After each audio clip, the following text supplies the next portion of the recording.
Brand new from Arrma, we have the Typhon 665 brushed basher. And this new Mega has a bunch of changes under the hood that could make it the best budget basher you can buy. Starting off, we've got some new color schemes. I think this red, white, and blue motif looks absolutely beautiful. But it's the changes under the hood that have me really excited. To look at that, we have to take the body off. And to do that, we use this new clipless system. We just have a latch here in the front and then a long tab that slides in the back. For anybody that has bought an Arrma Typhon before, this body is going to look very familiar. It's really, really nice. The plastic is fairly thick. This is going to be a Lexan body, and overall, it should be pretty durable, especially with this reinforcement in the front. This clipless system has been a little bit controversial. Some people just don't like clipless systems, but other people have had problems with binding on these posts when dirt gets packed in here. We'll have to find out how it works on this particular system. I hope it's going to be good. On this Typhon, instead of having posts up here, the posts are actually part of the side pods. I don't think any of the other cars in this line are like that. Those side pods match up with the body pretty well and should help protect it from getting dirty inside. Again, we'll just have to see once we bash it.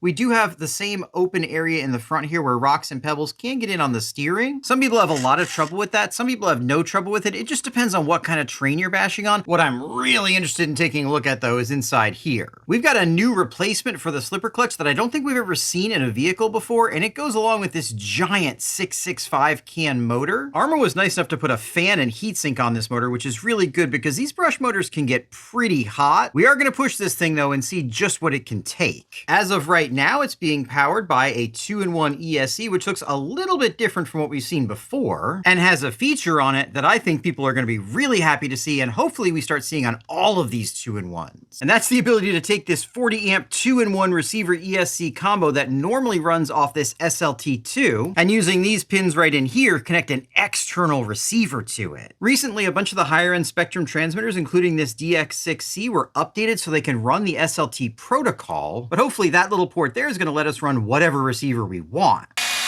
Underneath this 40 amp 2-in-1, we do get the same radio box we've always gotten, and this is waterproof. Even though it's empty, it gives us some place to put the receiver when we go ahead and try it out. This 2-in-1 is fairly basic. It doesn't have any external programming ability, though it does give you the option for switching from LiPo to nickel metal hydride using this jumper. You've got your steering out channel, a third channel, and again, hopefully that external receiver channel. The capacitor on here does not appear to be branded, but this does look like it's manufactured by the same company that's making all these 2-in-1s.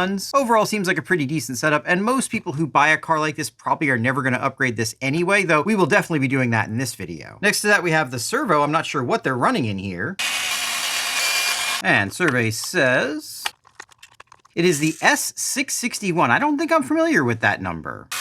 It does appear to use the same 25 spline servo saver we've seen on these 3S cars for a very long time. I would love to see an update to this. These are okay, but they do tend to wear out and get sloppy over time. Let's pop this bottom cover off of here. It doesn't look like we have O-rings on these screws. Oh no, I stand corrected. These do have O-rings on them. That one must have just gotten crushed. It happens sometimes. And then popping this cover off, we have what is a very generic looking brushed servo. We do have a gasket here, so this should be fairly water resistant. Someone had commented on the difference between water resistant and waterproof in a previous video. Nothing is truly waterproof. Eventually, with enough pressure and time, everything will leak. So there are really only different levels of water resistance, and these are, of course, just water resistant. As you can see, this is an all brass drivetrain. We do have some brass bushings up here, a ball bearing there, and there is an O-ring, so this should be fairly stout, though it likely won't be as strong as the S662 that we got on the 223S vehicles. One way to tell the quality of a servo is to move it back and forth and listen to it. I'd say this one sounds about average. This is a budget vehicle though, so you wouldn't expect to have a premium servo, and hey, at least it's metal. I believe these wheels and tires are identical to what you'd see on the 223S vehicles. They've got 17mm hexes with serrated nuts, nice to see. Decent looking wheels, and tires with some good tread, though this is pretty hard. The tires themselves are vented, and the wheels aren't, just like you want to see. And then under that, it appears as though we've got the updated hubs as well as the updated arms from the 223S vehicles. Again, really nice to see. If you like these kinds of teardowns, now's a great time to get subscribed because I've got some really cool stuff coming up. And make sure you mash that bell as well because I do giveaways on this channel all the time. I hide them in videos and I announce the winners in community posts. So if you miss one of those, you might miss the opportunity to win something really cool. And of course, underneath those tires are standard 17mm hexes all the way around, which means you can put pretty much whatever buggy tires you want on here. This budget version of the Typhon is going to have solid plastic links all the way around. They do have metal ball ends though, which is very nice to see. This is the same update they did on the 223S vehicles. And to be honest with you, I think these solid plastic links are sometimes better for bashing because most people aren't going to be doing adjustment, and the adjustability actually can make the links weaker. These do feel pretty thin and floppy though. I'm kind of surprised to see how hollow it is inside. I guess we'll see how it handles some bashing. Under some nice thick shock tower protectors, we've got the same plastic shocks we've seen for a long time on this platform. These are reasonably durable, especially for the price. They do come apart here using a cap on the bottom that you need a special tool for. You used to be able to use the bottom of it to do that, but they took that away by taking a little notch out of here. I wonder if things were getting broken by using that. Instead, they want you to use part of this multi-tool you get in this bag. These little tabs right here line up with the notches there, and it allows you to take it apart, and everything unloads from the bottom. Along with this tool, you also get a set of hex wrenches, which are actually really nice. I think it's fantastic that Arrma started including these in their kits. A lot of times you just get little hex L wrenches that are kind of crappy, and whereas these aren't the best quality, you can actually use these to get some work done, and it's nice to have a decent tool out of the box. I'm not going to take this apart. I've taken these apart in a bunch of different videos. It feels like it's got a decent amount of fluid in it, and it's medium thick. We get the metal ball ends on the top and bottom of these, which used to be plastic, and that's another really nice touch on this updated vehicle. One big update we got on the 223S vehicles was in the differential. Let's see if we have the same update here. In order to check that out, we're gonna have to take this center drive shaft out. And in order to do that on these, we have to take this block out because it has this shield on it now. While we're down here, we can see these also got the updated chassis, which has reinforcement in the front corners, as well as all the way along the middle. This all helps prevent breakage, which definitely did happen on the previous generation vehicle. Not so much with the Typhon, because it was small and light, but it did happen. It's a little bit difficult to tell, but it does look like we're using the new, thicker center drive shaft on these. I expect most, if not all of the updates that we got on the 223S vehicles will be carried over, though I know not everything is. This revision also has new, stronger front and rear skid plates and bumpers. Again, a really nice touch. There's a closer look at that updated front bumper, and underneath that we do have a stamped aluminum A block, but the B block is integrated into the chassis. Same thing with the C and D blocks in the back. All right, let's see what this differential looks like. All right, guys, very interesting. We have the same plastic ring gears on the 223S, but surprisingly hiding down there, we also have the same steel pinion gear. I fully expected this to be all plastic. First thing I want to warn you of, especially if you're new to the hobby, is that this is a high sulfur content grease, and it absolutely stinks. If you get this grease on anything, it's going to smell like rotten eggs for the rest of its life. I'm just going to wipe most of this off, as most of it really isn't necessary anyway. And interestingly, you can see the color coming off of this seal, which means the grease is probably attacking it a little bit. It's possible this isn't the most plastic-friendly grease in the world. Even though I expect the internals of this to be the same as the internals of the other differentials, I want to pull this apart to make sure they didn't do something silly like put grease inside of it. And to do that, I'm going to use one of their included drivers, because you have to reach all the way down into this axle to get the screw out to get the axle out. This is something you want to be very careful doing. You need something to stop the whole thing from turning, but this screw is thread locked and it can strip. So you make sure you push in really hard, and with some luck,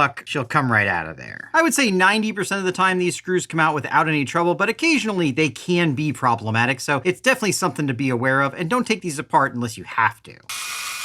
With those two screws out, we can just pull this yoke apart, and then we've got 4 more screws before we get inside. We can get a closer look at that steel pinion gear. Of course, this is going to be sintered steel, but it's a lot stronger than the plastic ones were. And the reason that they can get away with steel here and plastic here is because of how many more teeth there are on this gear. For every one time that this gear spins around and each tooth gets wear on it, this gear spins a lot more, and each one of its teeth get a lot more wear, which means if it was plastic as well, it would wear out a lot faster. And now popping this apart, we can see that, yep, they're using fluid in here, which is really nice. Fluid looks fairly thin, but you can tune that to your heart's content. The reason I wanted to make sure there wasn't grease in there is because if they used grease, it probably wouldn't be a problem for running it, but if you ever wanted to tune it down the road, you'd have to clean all that grease out of there before you put silicone differential fluid in, and that's a pain. I'm gonna pop this front end back together, and then let's take a look at the thing I'm really interested in. Whereas this car has the new center differential housing, it does not get a center differential, but it also doesn't have a slipper clutch in it. Instead, we get something entirely new. Kind of looks like a center differential, but it's not. First of all, you can see we have a plastic spur gear on here, though it appears as though this would work with the steel spur that comes on the center differential. And pulling this apart, we get something really interesting looking. We've got a spring here, and then what looks like kind of a ratchet system. Let's see if we can get this pulled apart further. Okay, sorry, I had to do that off camera. This is definitely not designed to come apart easily. You have to compress this really stiff spring to get that pin out. But with that out, we can see we've got that big spring there. And this comes out of this side. I'm really not sure what this is. And now this comes apart, and you can see there is a toothed ratcheting mechanism in here. So basically this is gonna work like a slipper clutch, but instead of having pads, once there's enough torque applied, it's gonna slip over to the next set of teeth. This, of course, is not going to be adjustable, so it'll be interesting to see just how much torque this takes before it slips. Now, speaking of testing, let's get all this slapped back together and see what this new big brushed motor can do. All right, guys, we've got a fresh 2S battery in here. Let's see what we can do. All right, it's not fast. It's reasonably zippy, though. I mean, it handles well for the speed it's at. Full throttle. Yeah, let's see what that was. 22 miles an hour. That's about as fast as I expected it to be. It's not quick, but it does have some pep. Let's see how it bashes. All right, we're going for a quick stock power system backyard blast, and it feels pretty decent. Obviously, this isn't gonna have a ton of power. That's not what this is about. Yeah, it barely has power for air control when you jump, but again, that's not what this is for. This is designed to be a cheap entry into bashing, and as you can see, this thing will throw up some rooster tails, and because it has the same systems in it as the full 3S brushless car, it's gonna be pretty durable. It has all the same upgrades that you would get in that car, and so I think you could have fun with this, though I would expect that if you want to be doing big air, big bashing, you're gonna want more power, so let's put some more power in it. So unsurprisingly, this thing is pretty fun on brushed power. Obviously, it's gonna be slow, but everything is as expected on it. As you can see here, the motor did get pretty warm, though I was bashing in fairly tall grass. It is normal for these brush motors to get hot, though, and they also usually don't last a super long time, which is why we're now gonna convert this to brushless. But first, I know you wanna see if this thing will run on 3S, and before we do that, I really know you wanna see it work with an external receiver. All right, with my receiver plugged into the external RX port, let's turn this thing on and see what happens. It powers on. I don't have the servo connected, but let's see if it'll move. And yes, guys, so we can use any receiver we want with this 2-in-1 ESC. That's a really nice upgrade. And the other thing I know you guys are gonna be curious about is what happens when we plug a 3S into this. I wanna warn you, this is not specified for 3S, so when I do this and it blows up, this is 100% my fault. Okay, clearly it's not happy. Let's plug a 2S back in and see if we killed it. Nope, it still works. So it will not take a 3S battery, it just sits there and yells at you, but at least in my experience, doing so won't blow it up immediately, so that's nice if you make a mistake. The beauty of these budget cars, and this one in particular, is the ability to upgrade, so let's go ahead and put a bigger brushless ESC in here and a brushless motor and see what this thing can really handle. I also think we need to take a second look at this clutch system because it's a little more complicated than I originally thought it was. Earlier I said this thing acted like a slipper clutch, but I don't think that's quite accurate. The thing I missed earlier is that whereas the rear of this is actually attached to the ratchet teeth inside, that's the rear output, the front output remains solidly attached to the spur gear. So this kind of acts more like a center differential than a slipper clutch. The front and rear can be decoupled, but the front is always coupled to the spur gear, and the rear can be decoupled from the spur gear. This is a really interesting design that I don't think we've ever seen in the hobby before. I'm curious to see how it holds up long term. Another thing I didn't notice before is that we have an all plastic motor mount plate here. The 223S version has an aluminum insert. That's not inherently a problem, though. Something we need to be careful of are these slots. As you can see, they've already become deformed from the first mounting of the original motor, and that's a common problem with plastic motor mounts that have slots in them. It can be difficult to really get things adjusted properly because it kind of takes a set, and then fine-tuning becomes more challenging. That's why these motor mount screws have really wide heads on them, as well as washers. It's an attempt to ameliorate that problem, though it still is a problem to some degree. I also just found out the hard way that these motor screws are too long for this motor. These holes are pretty shallow. Fortunately, they don't go straight into the windings. Otherwise, I could have ruined this motor. That would have been a bummer. Let me find some shorter screws for this. There we go. Now, if you do have to use different screws, make sure you swap over the washers so you don't crush this plastic mount too much. Now we just need to get our mesh set, and there we go. And now we just need to install the ESC and receiver. I'm going to use a Spectrum ESC just because it's going to be easy to mount up, since all the screw holes will line up perfectly, and even the switch will mount up. Now we just need to throw the power module back in, and let's go see what this not a center differential will do with some serious power. All right, guys, let's see how much faster she is with a cheap 3S brushless system. Well, that is definitely a lot more pep. All right, here we go. Full throttle. Yeah, that's definitely some more speed. Full throttle. Yeah, she's got the pep now. Let's get one more pass out of her. Nice, nice and smooth, nice and stable, just like you'd expect from a 1/8 scale buggy. Let's see what we got. 40 miles an hour, that's a pretty conservative number. I know we can go faster with this platform, but that's great. Let's see how she bashes. With this new ratcheting differential, this is gonna be kind of a combination of the old slipper clutch and the new 223S center differential. And so far, it seems to be handling it really, really well. This thing is beautifully stable. Although you can flip it.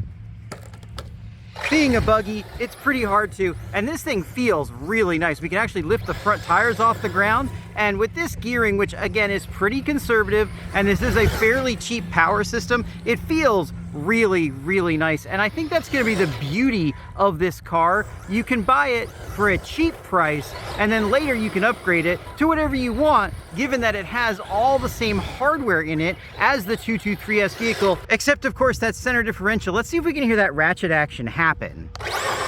I'm not hearing it. We might have to go to a hard surface in a minute just to see if we can get that to actually ratchet. Before that though, we've got some gravel piles we need to play on.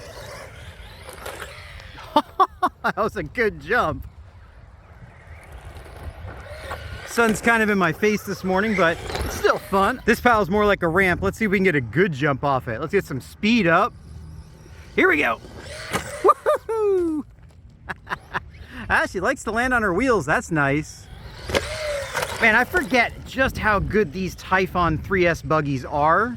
This 665 with a cheap brushless system in it is an absolute blast. And of course, being a buggy, it's gonna be tough. The smaller tires and lower center of gravity means this thing doesn't quite have the ground clearance of something like a monster truck, but it also means it handles a lot better and spends a lot more time on its wheels. This thing is definitely a ton of fun with this brushless system. Whether you've got a big pile of rocks like this, it'll make it over it, or you're just plowing out some grass, doing some donuts, it's definitely got that under control. This is a really, really fun car, and so far, I haven't heard that ratcheting system interrupting at all. It seems to be pretty unobtrusive.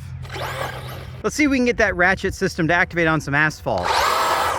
Now, I'm not feeling it. Maybe it's really, really quiet? I'm not sure, but it does not seem to be intrusive at all. And so far, I think it's better than a slipper clutch for sure.